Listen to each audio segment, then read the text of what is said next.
اللہ فرماتا ہے ان اللہ لا یغفر ان یشرک بہ ویغفر ما دون ذلک لمن یشاء ومن یشرک باللہ فقد افترى اثما عظیما۔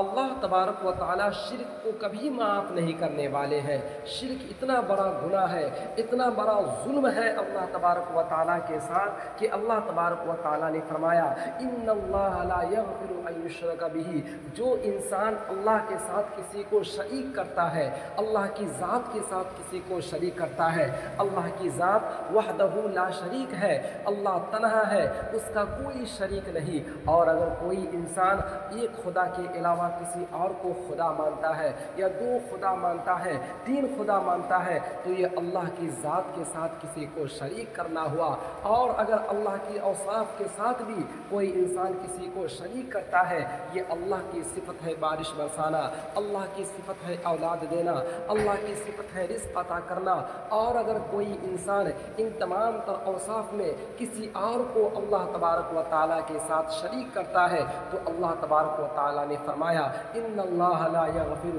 ان یشرک بہ، کہ اللہ تبارک و تعالیٰ شرک کرنے والوں کو کبھی معاف نہیں کرنے والے ہیں۔ ایک مقام پہ فرمایا ان الشرک لظلم عظیم، کہ یہ شرک بہت بڑا ظلم ہے۔